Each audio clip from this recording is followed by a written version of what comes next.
by the map. Map of Whether choice. we are watching game 1 or game 2. So it's 3DB on Chinese. This is main civ as well. So it is no Dry Arabia, I think. It is Hillen Days. It's going to be game 2. Guys in the bottom. No, it's in the east actually. In the blue, it is going to be 3DB playing the China.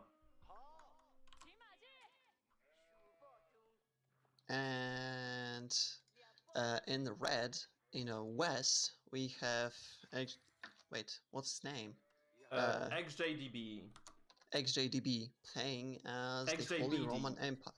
XJBD, yeah. Yes, playing as the Holy Roman Empire.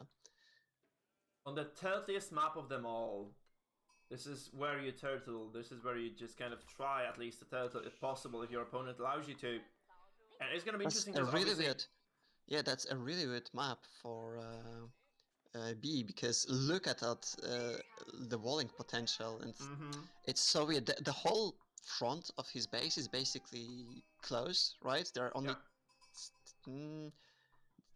while there are 4 entrances, you can actually wall it super easily. So it's actually terrible. It's not usually you have just 3, right? There are 4 not here. really, but you can wall to the edge of the map. On the right. Like here, yeah, that's true. So we can actually do it like this, yeah. But it's a weird map generation again. We have not seen maps like these before. So absolutely, I think the new patch might have changed something with the seeds, because we had the weird kind of the weird mountain you had yesterday. That's kind of one of those maps, I think, again. So yeah, 3DB is just gonna go for the classic opener, I guess, like one villager on wood. Everybody else and the Imperial official on that mill getting the extra resource generation. He's probably just gonna start gathering the taxes in a while to get the gold flowing as well, because he does need that. Like, you don't mine gold as China, you just use the taxes, right? You kind of use the official to gather the tax from that mill to get that 200 gold, allowing you to age up. That's what we'll probably see here. And in the late game, Mike, in the late game, look at the southern corner of the map. Like, it can be really easily walled up, right? And there are 4. There are so many golds, by the way. Look at this. Yeah, total of what, 6 times 4, so 24,000 gold plus 2 relics. No, I think it's like 32,000. Oh wait, that's a big gold in the corner. Yeah, those are all big. All big golds. What is this map generation? But there are also 3 big golds here. I don't think you can mine all of those, to be honest. Like, those games tend to get long, so I guess it's fine. I think it's I don't think you can even mine out all these big golds. I think like every player can wall something off and just be comfortable. Exactly. So I really like to see. I don't think they'll be contesting this gold for that reason, because they have like lots of those kind of back convenient golds for the late game. If we even get there, because you have to remember that games can end very quickly and abruptly, right? So I've seen XJBD play before. So this guy with those, I think, Chinese characters, right? I'm kind of not certain this is Chinese, to be honest. I think it's Chinese. These are Chinese characters. So anyway, XJBD is a solid player. I've seen him in a previous tournament. He was quite good. And obviously 3DB is one of the probably one of the best Chinese players in the world, like playing the China as a civ, of course. Obviously, I have to mention Linok as well, who is excellent on them, right? So I'm kind of interested to see what exactly China does here, because there are like so many possible builds. There's kind of this scary part. Like, usually when you play a civilization, you only have like 1 or 2 paths, right, that are logical for you to choose from. China have like multiple possibilities, like depending on how kind of crazy you feel, perhaps, right? You can do really a lot of different things. You can essentially just play so many different styles with the China, going like for those different dynasties, and those different kind of approaches of, like, you can even go aggressive if you want to be honest. So all those kind of play styles are going to be very, very peculiar, and I think it's just quite cool to see which choice 3DB goes for here in this very, very turtly matchup potentially. He's gonna drop the barbecue here in the open. Yeah, I mean, is it really the open? He can wall the low ground, right? And then he has the sacred site and all that gold, all that space and all those golds, and actually 2 relics in back. So I think it's a really nice position.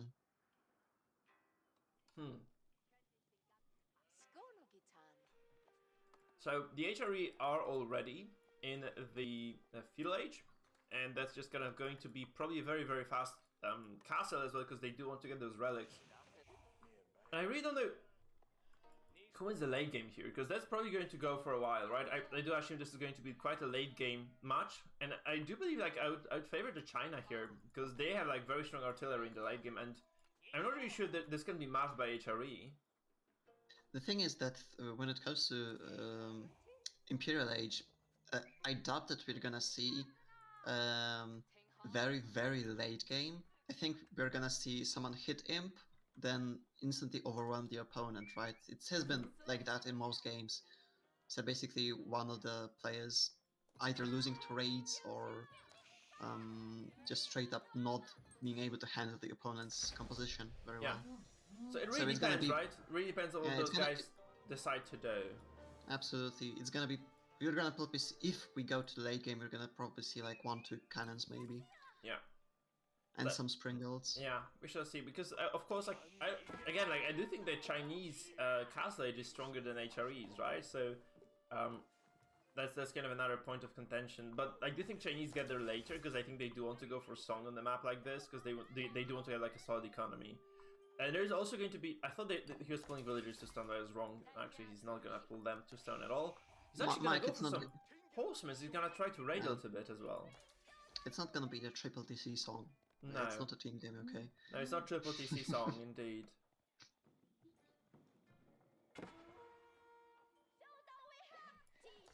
And we see professional scouts. He's actually stealing that. Damn. That's crazy. He's going to try to steal the Huns. Yeah, keep in mind that those pro scouts are actually nerfed, right? They move at the pace of a villager or even slower at the moment. Yeah. So he does have something to escort those professional scouts with, and those horsemen are going to be really annoying because there's nothing that can stop them at this point for the HRE. Yeah. The HRE does need, like, they have barracks now, so it's going to be a little bit easier to repel that. I'm not really sure like if the horsemen are the correct choice, but he's going to try to steal as many as he can anyway, just try to get out of that position. I'm just kind of trying to wonder how much he can actually get done with these, because especially with those horsemen coming up, and it's kind of a question mark for me if he can actually do much more than just kind of, you know, steal a few deer. I'm not really sure if he can keep stealing until them he gets, I think, until the HRE player gets 4 spears, he's gonna have a hard time defending those deer, because he'll have to choose between protecting villagers and trying to catch those pesky scouts running away with your deer, right? So that's actually quite nice heads-up play from 3DB that is going to be annoying, at least for your opponent. I think that's kind of a goal in the early game on those stealthy maps. You are trying to just kind of be as annoying as you humanly can. This is actually a very nice trade by those horsemen. So they trap a single spearman, they kill that very, very quickly without any possible response from their opponent. And yeah, they're just going to try to wrap around. They're just going to try to find it. It's actually going to kill the deer in a very, very unfortunate spot. This means that a villager gathering from this carcass is going to have a very, very hard time. He's going to steal another carcass himself, so he's going to get one carried away once again. He's actually managing this very well, so I do like this kind of opener from 3DB. They have to say that HRE is almost ready to go up to castles. I'm not really sure how viable this is, since this is a relatively large investment in terms of, like, you know, the food and such. So it's going to be a relatively weird game. What is gonna the HRE player do in Castle Age? He's not gonna have all that much food, right? He doesn't have pro scouts, and look at that, he's already on berries, right?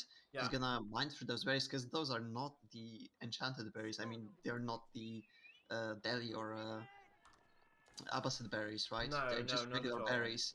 So he's gonna have maybe 2,000 food more in his base. What is this? Oh, what is this happening?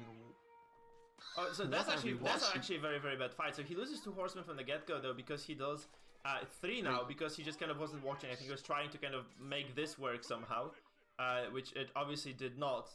Yeah, so he's forced to just kind of completely disengage. He's gonna send an archer in, though, so he has something to do with those spears. Though a single archer, of course, not enough. He's gonna try to be annoying here once again. He's gonna try to do some damage with those horsemen. So obviously this means that, yeah, the XJDB is going to have a relatively hard time defending from multiple angles. Also, this prelate or the prelate is gonna get caught.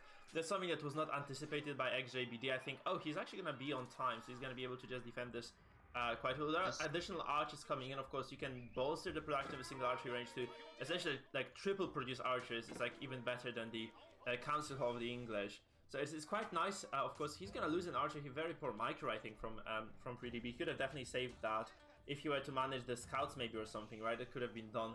That So he's Pred gonna is just actually getting, while you're commenting on this, the Pred was actually getting caught. by the And wolf. yeah, and actually by the scouts. Oh, he's Yeah. gonna just wall it off, so there will be no way for Prelate those to return. prelates or Yeah. But he to does have a carry the villager relics. as well, already has. So it's going to be very aggressive opening. So you would think that the Chinese would be playing, as I said, like that's kind of the problem, the diversity, right? The Chinese can play a multitude of builds. But aggressive play from the Chinese is something that we rarely see, but they can do this. They can obviously just pump out a lot of units without refocusing the economy, because I think 3DB is still in Tang Dynasty. He just got the barbecue and that's it. He's just mass producing units. He's trying to just overwhelm the HRE player, because I think that's kind of the problem with a lot of things. Like, you can assume that your opponent is going to be greedy because you're being greedy, right? And you can try to get something done because they're being greedy. And that obviously means that... Yeah, right here... he actually showed to the opponent that there was a prelate running around. He just tapped on that sacred site, which is a big warning. Hey, there is a prelate running around. Yeah. You can see it anyway, by the way, because if you just watch the map, you see the relic disappear from it, right? So it's a different deal. But again, the second prelate just does the same thing. It just does the same thing again. So it is kind of an unfortunate situation. By the way, those spears are going to get caught by the archers. Just complete dismantlement here by 3DB. He's just going to absolutely demolish these units. Those horsemen were not pulled to the edge just right in time to just avoid that wall low. And I don't think the HRE have anything that would kind of warrant them safety here. Because this is also, he walled that prelate with a villager somehow and kill them. Like, that's just insanity. And also 3DB is gonna go up to his own castle. Those two prelates are gonna probably draw. Oh, he managed to convert. That's very big, actually. It's very big, because he might actually be able to escape now. He probably thought this was lost. He didn't even micro this at all. And there are two horsemen, of course, who have been just converted. But yeah, it's just 3DB going after castle himself right now. Like, as I was saying, the HRE player is completely out of food. He's actually gathering from those berries in his own corner of the map. Yeah. If you run to the left, yeah, he's absolutely out of food. There are so many villagers and berries, and I think he's gonna have to start farming, like, basically now, because there are no deer carcasses, and those carcasses are actually not so safe to gather from, right? Yeah. And this is cute. Like, this relic is cute. Like, this is so funny.